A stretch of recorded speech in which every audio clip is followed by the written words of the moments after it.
Hello students, আমি তোমাদের পলাশ sir. আজকে আমরা WBPSC মিসলেনিয়াসের ব্যাপারে কিছু ইনফরমেশন তোমাদের সঙ্গে শেয়ার করব। কয়েকদিন হলো, কিছুদিন হয়েছে তোমাদের WBPSC মিসলেনিয়াসের নোটিফিকেশন আউট হয়েছে। নোটিফিকেশন বলতে আমি বলতে চাইছি ইন্ডিকেটিভ নোটিফিকেশন আউট হয়েছে। সেই নোটিফিকেশন আউট হওয়ার পর থেকেই এবং তার আগে থেকেও WBPSCর বেশ কিছু নোটিফিকেশন কিন্তু ক্রমশ বেরিয়ে চলেছে, এখনো চলছে। ক্লার্কশিপ হতে পারে, আইডিও হতে পারে, মোটর ভেহিকল ইন্সপেক্টর হতে পারে। ইনফ্যাক্ট তার আগে WBCSেরও আমাদের নোটিফিকেশন ইন্ডিকেটিভ বেরিয়েছিল। তারপরে তো আরও বেশ কিছু বেরোলো, SSC গ্রুপ CD বেরোলো, তারপরে তোমার কোঅপারেটিভ সোসাইটির বেরোলো, এরপরে আরও বেশ কিছু বেরিয়ে গেছে। এই যে এতগুলো নোটিফিকেশন বেরোলো, তার মধ্যে WBPSC মিসলেনিয়াসও একটা। প্রত্যেকটারই কিন্তু তোমার প্রিপারেশন নিতে গেলে সবার আগে তার পরীক্ষার ফরম্যাটটার সম্বন্ধে কি কি ক্রাইটেরিয়া আছে, এজ ক্রাইটেরিয়া থেকে শুরু করে অন্যান্য যা যা ক্রাইটেরিয়া আছে, মার্কসের ডিস্ট্রিবিউশন কীরকম আছে, সে পুরো ব্যাপারটা জানতে হবে। আমি কয়েকটা ভিডিওর মধ্যে পুরো ব্যাপারটা কমপ্লিট করব। আজকে আমরা তার মধ্যে মোস্ট ইম্পর্টেন্ট পার্টগুলো নিয়ে আলোচনা করব। কি কি নিয়ে আলোচনা করব? প্রথমত এর এক্সামের ক্রাইটেরিয়া কি কি আছে, 2 নাম্বার মার্কস ডিস্ট্রিবিউশন কিরকম আছে, এবং পরীক্ষার ফরম্যাট কি আছে। মেইনলি এই ব্যাপারটা নিয়ে আলোচনা করব। তোমাদের যাদের যাদের কোয়ারি এই 3টে পার্টের মধ্যে আছে তারা ভিডিওটা পুরোটা দেখো।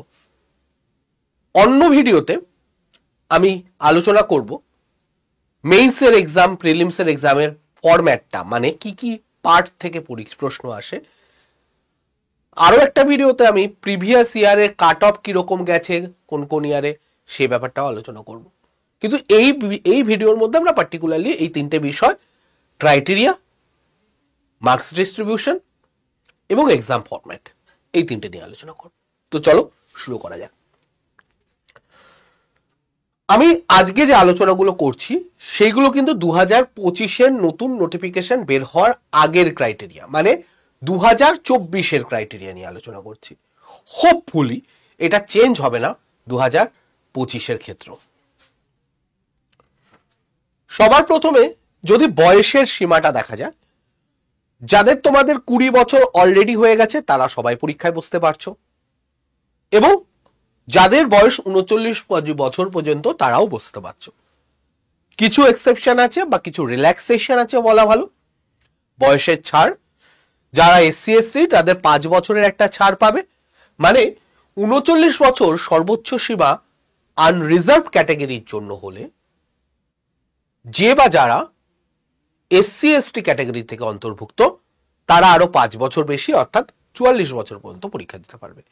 মনে রাখতে হবে এই সর্বোচ্চ, এই যে এজ রিল্যাক্সেশনটা, এটা সর্বোচ্চ সীমার ক্ষেত্রে, সর্বনিম্নর ক্ষেত্রে কোনো চেঞ্জ হয় না। OBC AB এর ক্ষেত্রে কি হয়, 3 বছরের, মানে 39-এর পরে আরো 3 বাড়িয়ে নাও, তাহলে 42 বছর পর্যন্ত। PWD এর ক্ষেত্রে সর্বোচ্চ সীমা হবে 45। তার মানে আমরা কি দাঁড়ালো, জেনারেল বা আনরিজার্ভ ক্যাটাগরির জন্য 39 সর্বোচ্চ, SC STর ক্ষেত্রে 44 সর্বোচ্চ, OBC AB এর ক্ষেত্রে 42 সর্বোচ্চ, PWDর ক্ষেত্রে 45 সর্বোচ্চ। এই হচ্ছে বয়সের সর্বোচ্চ সীমা। এবার আসা যাক আর কি কি ক্রাইটেরিয়া আছে। ন্যাশনালিটি ভারতীয় হতে হবে, এটা বলাই বাহুল্য, এটা তোমরা সবাই বোঝো। শিক্ষাগত যোগ্যতা স্নাতক হতে হবে, মানে গ্র্যাজুয়েট হতে হবে যে কোনো রেকগনাইজড ইউনিভার্সিটির থেকে, এটা তোমাকে হতে হবে।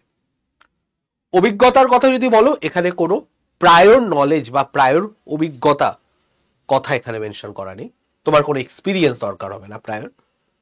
তুমি গ্র্যাজুয়েট করার পরে তোমার এক্সপিরিয়েন্স না থাকলেও তুমি যদি ক্লিয়ার করো পরীক্ষা, অবশ্যই 3টে টায়ার, তাহলে তুমি সেক্ষেত্রে এই পোস্টে অবতীর্ণ হওয়ার জন্য কোয়ালিফাইড। আরেকটা ব্যাপার বলা, এই পোস্ট বলতে আমি কিন্তু 20টা পোস্টের কথা বলছি, কারণ মিসলেনিয়াসে কিন্তু 20টা পোস্টের জন্য পরীক্ষা হয়। সেটা দরকার হলে আমি অন্য কোনো একটা ভিডিওতে আলোচনা করব কোন কোন পোস্ট এবং সেই পোস্টে তুমি কি জব রোল হতে পারে। মোটামুটি পরীক্ষা কতবার দিতে পারবে, তোমার আপার এজ লিমিট, মানে আমি যদি আনরিজার্ভড হই তাহলে আমি 39 বছর পর্যন্ত 20 বছর থেকে শুরু করলে 20 বার পরীক্ষা দিতে পারবো। যদি আমার বয়স বর্তমান 32 হয় তাহলে 39 হতে আবার আরো 7 বছর, 32 বছর বয়সে একবার দিতে পারবো, 33, 34, 35, 36, 37, 37, 39, 8 বার দিতে পারবো। কেউ যদি SC ST হয় সে 44 বছর পর্যন্ত যতবার তার অ্যাটেম্প দাঁড়াচ্ছে সে শতবার দিতে পারে। হাইয়েস্ট নাম্বার অফ অ্যাটেম্পটের এখানে কোনো গল্প নেই। এখানে আরেকটা ব্যাপার মাথায় রাখতে হবে, তোমার কিন্তু বাংলা পড়তে, লিখতে এবং বলার ক্ষেত্রে প্রফিশিয়েন্ট হতে হবে। অবশ্যই যাদের ফার্স্ট ল্যাঙ্গুয়েজ বাংলা তাদের ক্ষেত্রে, যাদের ফার্স্ট ল্যাঙ্গুয়েজ বাংলা নয় তাদের ক্ষেত্রে এটা নয়। কারণ বাংলা ছাড়া স্যার আর কি ফার্স্ট ল্যাঙ্গুয়েজ হতে পারে?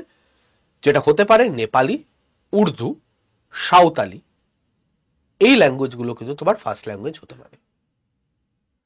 সাঁওতালি হতে পারে, নেপালি হতে পারে, উর্দু হতে পারে এবং হিন্দি হতে পারে। এই 4টে তোমার ফার্স্ট ল্যাঙ্গুয়েজ হতে পারে। ক্ষেত্রে তোমাকে সক্ষম। এটা কোথায় চেক করা হবে? এটা চেক হবে, যদি চেক হয় তাহলে সেক্ষেত্রে এটা চেক হবে ইন্টারভিউয়ের টাইমে। তোমাকে হয়তো একটা বই দিয়ে বললো এটা পড়ে দেখাও, তোমাকে একটা ডিকটেট করলো কিছু, সেটাকে লিখে দেখাতে বলতে পারে। এর মধ্যে দিয়ে তোমার প্রফিসিয়েন্সি চেক হবে ইন্টারভিউয়ের টাইমে।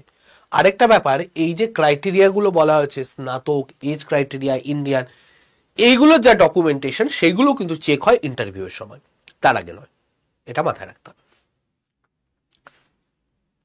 এবার যদি আমি এক্সাম ফরম্যাটটা বলি, সবার প্রথমে অবশ্যই আমাকে বুঝতে হবে 3টে টায়ারে পরীক্ষা হয়, প্রিলিমস, মেইনস, ইন্টারভিউ বা পার্সোনালিটি টেস্ট।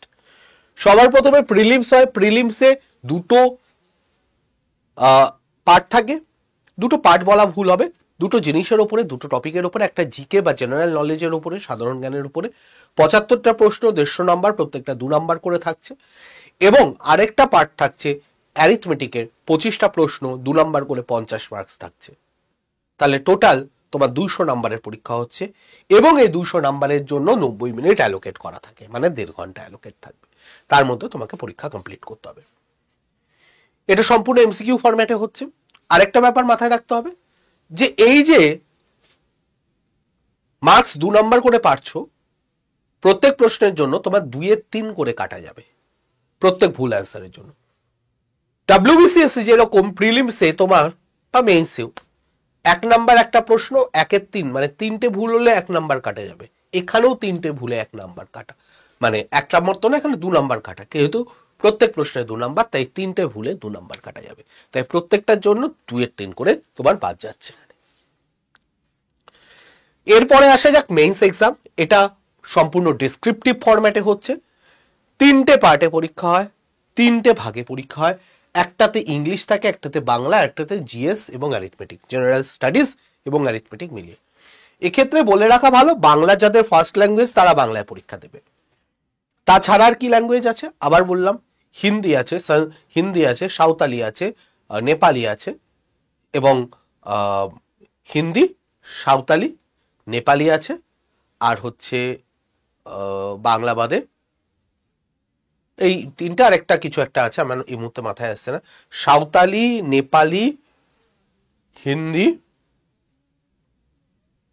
এবং আরেকটা কি ল্যাঙ্গুয়েজ ছিল, 4টে ল্যাঙ্গুয়েজ এক্সট্রা রয়েছে।